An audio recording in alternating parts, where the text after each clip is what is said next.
Es un privilegio saludar a cada uno de ustedes. Quiero dar la más cordial bienvenida a Olga, que está con nosotros por primera vez. Gracias a Dios por ello. Y también tenemos, denle fuerte el aplauso al Señor, tenemos a la familia de Cintia, igualmente Magdalena, Dylan, Gabriel y Javier. Es un gozo tenerles con nosotros igualmente.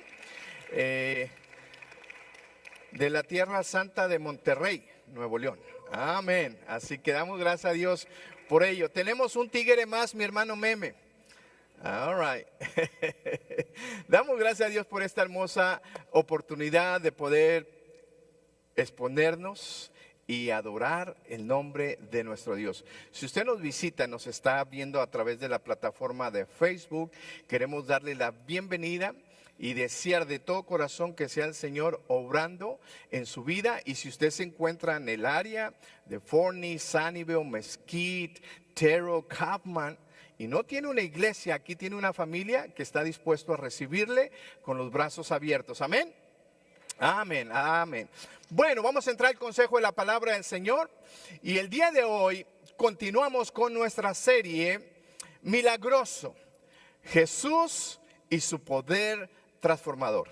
Estaremos meditando todo el Evangelio de Mateo y hemos seleccionado escrituras claves que están relacionadas a un milagro del Señor Jesucristo. De personas ordinarias como usted y como yo, con preocupaciones, con ansiedades, con aflicciones, pero que ellos tuvieron un encuentro con Jesucristo y su vida fue transformada. Una vez habiendo tenido este encuentro con Jesucristo, Dios en la persona de Cristo Jesús, por el poder del Espíritu Santo, el cual habita igualmente en el creyente, viene y hay una transformación en ellos. Y estaremos basando nuestra enseñanza en la escritura central, en el libro de Mateo, capítulo 8, versículo del 1 al 4. Oremos. Padre, te hemos exaltado, hemos bendecido tu nombre, hemos proclamado tu grandeza, hemos declarado que no hay nadie como tú, que eres poderoso, que eres milagroso, y no solamente que eres milagroso, sino que las palabras de los ángeles, igualmente, Señor, cuando proclamaban Emmanuel, Dios con nosotros, sabemos que tú estás con nosotros y entre nosotros y vives en nosotros. Gracias por esa bendición. Y bajo esta confesión de que tú eres real, de que tú estás en medio de nosotros, venimos delante de ti y nos presentamos en humildad, en reverencia, para que tú hables a nuestro corazón. En Cristo Jesús te damos gracias, Padre eterno. Amén. Y amén, y amén. Abra la escritura conmigo en el Evangelio de Mateo capítulo 8, versículo del 1 al 4, que dice de la siguiente manera. Cuando descendió Jesús del monte, le seguía mucha gente. Cuando el escritor, está hablando de que Jesús bajaba del monte, hace referencia en los capítulos anteriores que Jesús venía bajando, había expuesto el sermón en el monte. Muchas veces nosotros decimos el sermón del monte como si el monte hubiese hablado. No, es el sermón de Jesús en el monte. Jesús había expuesto sus enseñanzas y ahora Jesús viene descendiendo del monte hacia la pradera, si podemos decirlo, hacia el valle. Cuando Jesús viene bajando del monte, dice que la gente le seguía y era mucha gente quien seguía a Jesús. Versículo 2. Mientras Jesús bajaba, dice, he aquí vino un leproso y se postró. Si usted puede subrayar esa palabra, subráyela, se postró ante él, diciendo, Señor, puede subrayar esa palabra igualmente, si quieres, puedes limpiarme. Puede subrayar la palabra, limpiarme. Jesús, extendiendo la mano, le tocó, diciendo, si quiero. Puede subrayar esa palabra. Se limpió y al instante su lepra desapareció. Entonces Jesús le dijo, mira, no lo digas a nadie, sino ve, muéstrate al sacerdote, presenta la ofrenda que ordenó Moisés para, puedes subrayar eso, testimonio de ellos. Y quiero correlacionar esta escritura en el libro de Levítico, el libro de la ley, capítulo 13, y el capítulo 14 habla en relación a los leprosos. Y Dios habla a Moisés y le dice de la siguiente manera en Levítico 14, 45 y 46. Dice, y el leproso, en quien hubiere llaga, llevará vestidos rasgados, puedes subrayar vestidos rasgados, y su cabeza descubierta, embozado, y pregonará, en otras palabras, gritará, dirá voz en cuello, inmundo, inmundo, inmundo. Y todo el tiempo que la llaga estuviese en él, será inmundo. Escuche bien, y todo el tiempo que la llaga estuviese en él, será inmundo. Esto nos hace referencia que la llaga es temporal. Hay curación para ello. Estará impuro y habitará solo. Fuera del campamento será su morada. Cuando nosotros vemos la escritura de esta narrativa bíblica de un leproso, podemos tener una pequeña idea de lo que este muchacho o esta persona estaba sufriendo. Hemos pasado la pandemia y ya gracias a Dios que eso ya se quedó en el pasado, pero algo que me quebró mucho mi corazón fue cuando empezaron a impedir el tener una comunión o relacionarse, sobre todo. Me acuerdo, creo fue nuestra hermana Angie, salió en un comercial en la televisión, no voy a decir el nombre del canal de la televisión, pero salió en las noticias y la hermana Angie estaba por su ventana, dentro de su casa, y por fuera estaban sus nietos tomando la mano de ella por afuera. Esa imagen a mí me quebrantó demasiado. La separación que causó la pandemia. ¿Cuántos de ustedes recuerdan? Oh, no visiten a los abuelos, no visiten. Y había un distanciamiento. Bueno, eso no es nada parecido o una prueba muy pequeña de lo que un leproso se exponía cuando padecía la lepra.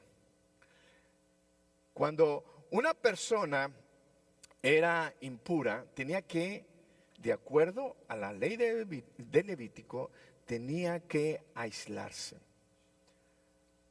Si era un hombre casado, tenía que alejarse de su amada esposa, o viceversa, aunque la escritura siempre habla en relación al hombre en lepra. Igualmente pudo haber sido un padre de familia, tuvo que haberse alejado, aislado de sus hijos. Entonces, cuando nosotros tenemos este panorama en nuestra mente, nosotros vamos a poder entender la gran necesidad de este hombre en su vida. Y quise correlacionar el Antiguo Testamento con el Nuevo Testamento porque toda la escritura habla en referencia a la obra redentora de nuestro Señor Jesucristo. Cuando el Señor Jesucristo en una ocasión se presenta en una sinagoga y le dan la oportunidad de compartir la palabra, el Señor Jesús lee la profecía que había sido escrita en Isaías, que el Espíritu de Dios había sido depositado sobre él y que él venía con una misión de traer libertad y perdón al perdido y al pecador. Y Jesús le dice a su audiencia: el día de hoy esta promesa de Isaías ahora queda cumplida. Preguntas para contestar el día de hoy. ¿Habrá alguna condición espiritual en su vida que impida el acercamiento a Jesús? ¿Habrá algo en mi vida que impida yo acercarme libremente con Jesús el día de hoy? Esta mañana tengo la necesidad de ser limpio. Tengo la necesidad de ser integrado a la familia de Cristo. Juan 1:12 dice que a todos los que creen en Cristo Jesús, Dios les da el poder y el derecho de ser hijos de Dios. No todos son hijos de Dios, todos son creación de Dios, pero solamente cuando nosotros creemos y depositamos nuestra fe salvadora en la obra redentora de Cristo Jesús en la cruz del Calvario, dice que Dios nos da el derecho, nos da la oportunidad de ser llamados hijos de Dios. En otras palabras, ahora somos parte de la familia de Dios. Yo quiero que se pregunte el día de hoy, ¿soy parte de la familia de Dios? ¿He sido integrado a la familia de Cristo? ¿Soy parte de Cristo? ¿O acaso será el pecado que me impide postrarme delante de Jesús? Claro que ni aún el pecado nos impide acercarnos a Jesús. Al contrario, creo que el pecado nos empuja a buscar nuestra relación delante de Dios y reconocer de que necesitamos ser salvados, que necesitamos ser limpiados. Nosotros mismos no podemos obtener nuestra salvación y nuestra limpieza delante de Dios.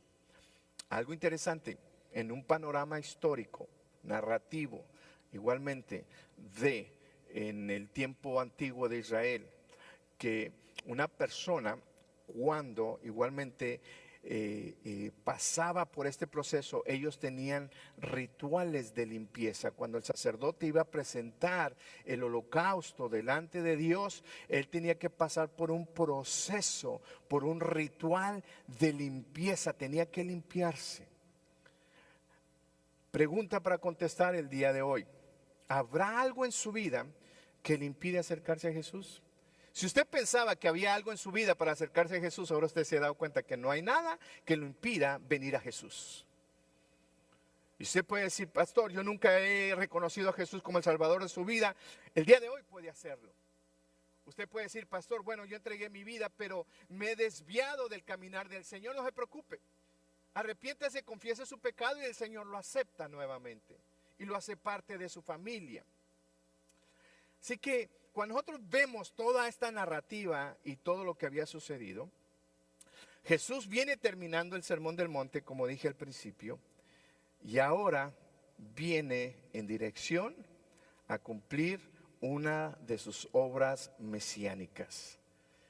Y lo digo de esta manera, por eso hice la correlación con Levítico, y lo vamos a entender al final.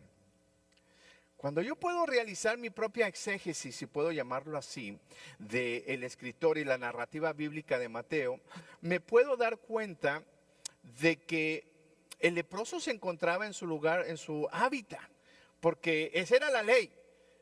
El leproso no puede estar en el pueblo, no puede estar en la aldea, tiene que vivir allá alejado.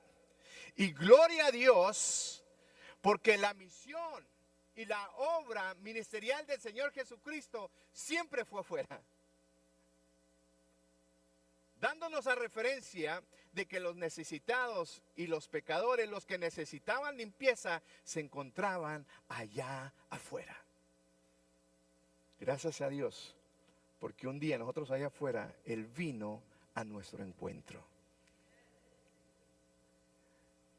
Y cuando nosotros vemos esta narrativa, yo puedo decir, bueno, este leproso se encontraba en su lugar de habitación. Los que estaban invadiendo su lugar de habitación era la gente que estaba sana y que venía siguiendo a Jesús. Pero algo interesante en esta narrativa también, mucha gente seguía a Jesús, pero no había alguna necesidad en ellos para reconocer a Jesús como lo reconoció este persona o este leproso. Creo firmemente que este leproso se camuflajeó entre la gente y se expuso aún a la exposición de el sermón de Jesús allá en el monte. Creo que él escuchó y dijo: bienaventurados los pobres de espíritu. Me imagino que no solamente este leproso escuchaba las enseñanzas de Jesús, sino que también observaba las obras de Jesús. En otras palabras, lo que Jesús predicaba, el leproso estuvo expuesto a ver milagros realizados por Jesús. Y creo que él intencionalmente viene al encuentro con Jesús. Dice la narrativa que cuando Jesús venía bajando, vino un leproso hacia Jesús. Probablemente el leproso dijo: esta es mi última oportunidad. Esta es mi única y última oportunidad que yo voy a tener para tener un encuentro con Jesús. Yo no sé cómo se encuentra el día de hoy. Tal vez ande buscando alguna solución, alguna respuesta, alguna necesidad en su vida. Tal vez el Señor lo trajo el día de hoy para encontrarse con Jesús. Y tal vez esta vaya a ser su última oportunidad. El leproso entendió esa gran verdad y dijo: Jesús viene hacia acá y yo voy a salir a su encuentro. Pero lo que motivó a este leproso de tomar esta acción y ser proactivo es que el leproso conoció y reconoció su necesidad, escuche bien, de limpieza, no de sanidad. Y la escritura es muy clara. Y la petición que él hace a Jesús, él no le dice sáname, él le dice límpiame. El leproso reconoce su necesidad de limpieza. Porque en el contexto judío, los judíos creían que una persona leprosa era porque había sido castigada por un pecado. Y solamente quien podía perdonar el pecado era Dios mismo. Por eso, este personaje entendió su condición, entendió su posición y dijo: yo soy una persona inmunda, yo necesito ser limpiado. Y no solamente eso, que él reconoció que era su única esperanza, Jesús. No había otra solución. La única respuesta a su necesidad se encontraba en Cristo Jesús. Algo sumamente interesante que el leproso pudo entender en su verdad. Dice: yo tengo una necesidad, yo necesito ser limpiado y solamente Jesús puede hacer un cambio en mi vida. Segundo punto que quiero dejar en su mente, segundo paso que puedo dejar igualmente en su vida y en su corazón, es que cuando el leproso viene delante del Señor Jesús, él reconoció que solamente Jesús podía limpiarlo, que esa era su última oportunidad. Él viene delante de él y se postra ante Jesús en una actitud de adoración, de sumisión delante de Jesús. Solamente Él es digno. Y como judío, en la mentalidad judía, ellos recuerdan y saben y conocen el Shema: al Señor tu Dios adorarás y a Él solo servirás. No te inclinarás a otros dioses. Solo Él es digno de adoración. Y este leproso reconoce a Jesús, que solamente Jesús puede ayudarlo en su necesidad. Y no solamente reconoce su condición, sino que también reconoce quién es Jesús. Y cuando viene delante de Jesús, se postra. Y no simplemente rinde adoración al Señor Jesús, sino que también el leproso reconoció a Jesús como el Mesías, como el ungido. ¿Por qué? Porque no solamente se postró, en Lucas dice que puso su rostro hacia tierra. No solamente lo adoró, sino que también lo reconoció como el Señor. Y otra vez, viendo en el contexto judío, solamente a Dios se le podía llamar Señor. De hecho, ellos no podían pronunciar el nombre de Dios, Por eso le llamaban Elohim, Yahvé. Y al final, Adonai. Señor, no podemos pronunciar el nombre de Dios, pero de alguna manera de otra tenemos que expresarlo. Y este leproso no solamente conoció su necesidad, pero también vio quién podía proveer para su necesidad. Y antes, escuche bien, antes de recibir su limpieza, él se postró y adoró al Señor. En cualquier adversidad de nuestra vida, este leproso nos enseña que no importa en cuál adversidad usted y yo estemos pasando, primero tenemos que rendir adoración a aquel que solamente es digno de ello. Pero lo menos que hacemos, ¿verdad? Se lo voy a poner bien sencillo. Usted ha ido al médico en su necesidad, usted reconoce que necesita un par de shots ahí y usted cuando va al médico, usted nunca le va a decir al médico: doctor, muchas gracias por ser doctor. Muchas gracias por dedicar tantos años a la medicina. Que usted duró, ¿cuánto durará una carrera de doctor? Años. Pero le van a dar en un 30 minutos un diagnóstico, un par de medicinas y lo van a poner al tiro y vámonos a trabajar nuevamente. Nunca lo hacemos nosotros, ¿verdad? Este leproso nos enseña, mis amados hermanos, amada familia Fone en español, que en cualquier adversidad nosotros necesitamos un tiempo de adoración a aquel que es digno de recibirlo.